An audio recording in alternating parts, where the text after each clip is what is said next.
Hello, I'm Kads, and welcome to today's video. Today is the fourth and final installment of the Halloween challenge tournaments, that being the last faction in the last dungeon, which is the Dark Elves in the Spider's Den. Hopping over into the tournament itself, we can see that it's basically the same format as the previous ones, except that we're back to the Chaos Dust instead of the Chaos Powder, and we still have Eternal Soul Queens here at the top as the highest rewards, with the 3/10 of a Primal Shard as well along the way. Everything else along the way is basically trash, but I do encourage you guys, as always, to check your group to see if it is relatively easy to do. I do expect that this tournament is going to be a lot more competitive because, as the team will show, it's fairly straightforward to do Spider's Den fairly quickly, and so I anticipate that it's not going to be as easy as compared to like the Fire Knight Turn Attack tournament. But you never know until you check your group, and you might be able to get away with some 6-star Relentless gear. Hopping over to the dungeon itself, let's talk about the best stages to farm. Now, kind of like the Dragon Dungeon, the Spider's Lair in terms of doing hard mode is a little bit more accessible, particularly on the lower stages of hard mode, just because you're back to the old strategy of just blasting through the spiders.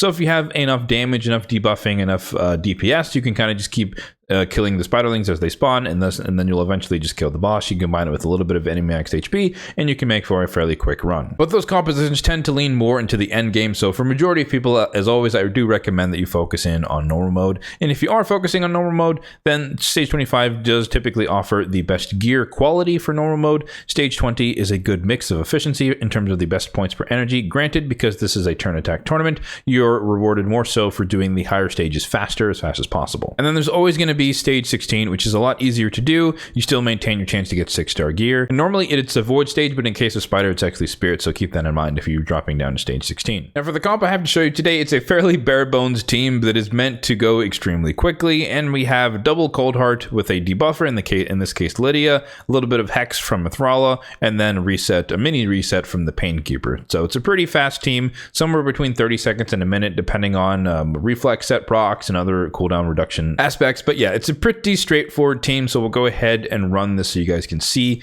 how it works. It's relatively self-explanatory, but the speed tune here is that Mithrala goes first just to make sure that all of the spiderlings spawn. Not that it really matters for this composition, but then we have a decreased defense and weakened on everyone. Heartseeker, we partial reset from Painkeeper. Note that it's only one turn, so it's not going to be instantly back into the Heartseeker, so we have to buy some time here. But since both of the Cold Hearts reset the turn meter basically all the way to 0, it doesn't take that many turns. We got a reflex proc there on Cold Heart 1, so she should be back to her Heartseeker a little bit sooner than the other Cold Heart who's in Destroy, and so it'll just take a little bit longer. But essentially, we need 4 Heartseekers to kill the boss in most cases, and so whenever Cold Heart 2 gets back around to her turn, the boss is going to die. So this is kind of on the slower end of the run. Sometimes we get a little like back-to-back reflex proc. Sometimes we get the cycle of revenge or cycle of violence procs as well, but it kind of varies. So 54 seconds here, just under a minute in terms of time, and then 24 turns, and it's somewhere between like 15 to 25-ish turns depending on the RNG, again, of resetting abilities and whatnot. So it kind of varies, but essentially what I've seen here is that doing it at around this many turns, I get about double points in terms of the energy versus the amount of points in the turn attack tournament. Now I will mention that because the Fusion is starting tomorrow, and this tournament overlaps with that one, and it would cost me a decent chunk of energy over the course of the next couple of days to completely complete the tournament. I'm actually opting to not do it, but I still wanted to showcase the team that I would use if I were to participate in this. So this is the one exception from the 3 sets of dungeons where I'm actually not going to max it out in this particular case. So as usual, let's go through the builds on these champions just for transparency. It's not meant for you to necessarily copy the builds on the champions, but just so you understand how they did what they can do. And starting off, we have Painkeeper, who's notably level 50, and she is honestly in just leftover gear. That's basically all I put on her. Triple resilience. Not that you would ever want to build that on anyone, but she doesn't really need anything on my account, and I kind of whip her out for certain things like this, really niche scenarios like this. So keep in mind as we go through her stats that she does not have, or she's not 6-starred. So 46,000 on the HP, 1,500 on the defense, 215 is really what's important on the speed. She's the last on the team, and then 300 on the resistance, which is kind of trending towards, building her with high resistance, but it's not really mandatory. So that's just how far I got with her build. And of course, as you'd expect, she's level 50, no masteries at all whatsoever. Cold Heart number 1 is in a reflex set with perception. This is what I call my utility Cold Heart. And so she's just used in any area where I just happen to need a Cold Heart, where I can spam the Heartseekers. Notably, she does have a refresh ring. So that's what I was referring to. There's a little bit of RNG. Sometimes she can do back-to-back Heartseekers if we get the 5% chance, but the reflex set can also reduce the cooldown of that because we turn turn off their A2s in terms of the AI overrides. For her total stats, 40,000 on the HP, 3.1k on the attack, 254 on the speed, so pretty quick, 70 crit rate, because that's all you need to max out the crit rate for Heartseeker, and then 223 on the crit damage and 381 on the accuracy, which is high enough because I do use her against Dark Fae and anything else Doom Tower in terms of bosses. For the blessing, again, this is my utility Cold Heart, so some cases I do use her like Hard Mode Fire Knight in the Cursed Cities and Tourney, so I opted for Phantom Touch, and because she cycles through her abilities quicker, she can get back to Heartseekers more often. And then for the masteries, I kind of with the standard enemy max HP route, so we're kind of ping-ponging across the support tree on the right-hand side and the offense tree, mostly doing the left-hand side, but making sure to bank all the way back over to the right to get Flawless Execution for extra crit damage. Cold Heart number 2 is in a Destroy set. This is my Scarab King specific build for her, and her total stats are as follows. And note that her ring is Blood Shield, so that helps be a little bit more efficient against the Scarab King, but stats are kind of similar, but 43,000 on the HP, 3,000 on the attack, 231 on the speed, 70 on the crit rate as well, 255 on the crit damage, so it packs a little bit more punch than the other Cold Heart. You might have noticed that in the fight where this Cold Heart does a little bit more damage, but that's also because of the blessing, as we'll get to in a second.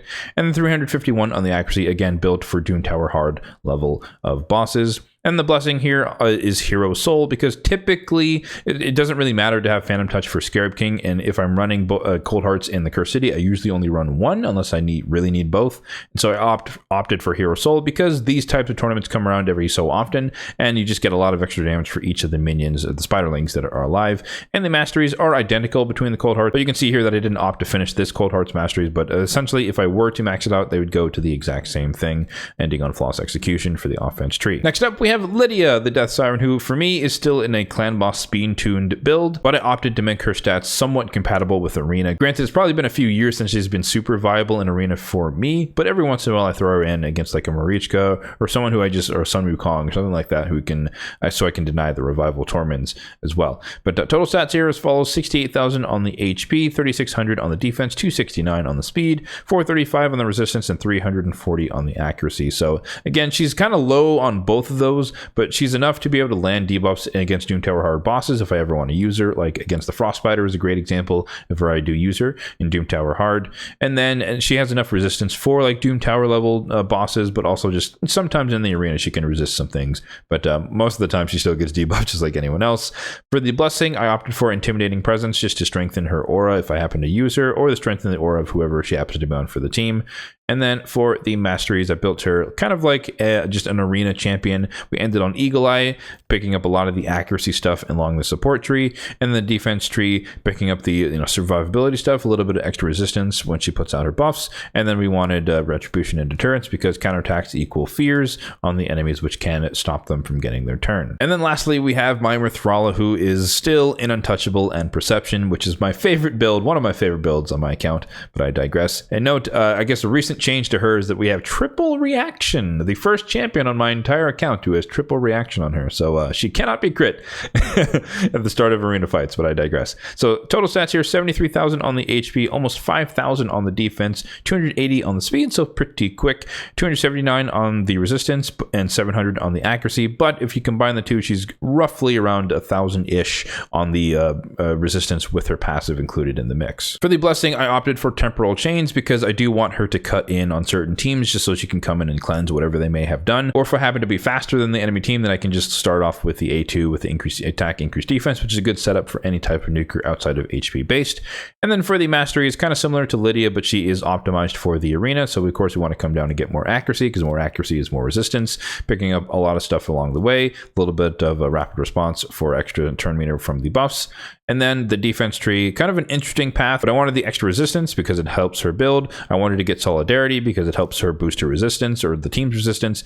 And then I still wanted to come back to retribution because counterattacking can equal some poisons, which is just free damage against most enemies. So once again, I do think that most people can actually make that exact team, at least if you're in the late game, closer to the end game. But nonetheless, we'll go through the faction and talk about other champions that you could use for this particular fight if you wanted to do so. Starting off with the category of turn meter controls champions. Obviously, we featured Cold Heart, who is probably the queen of it, and she's a rare, so you're more likely to get her than any of the other champions we might mention. But honorable mention to Sylar, who has a pretty good AoE turn meter decrease as well as decreased speed to help slow down the spiderlings, buy your team some turns in order to do some damage. Lua kind of has a Cold Heart-esque ability here where it can reduce the turn meter of the target here on this by 100%.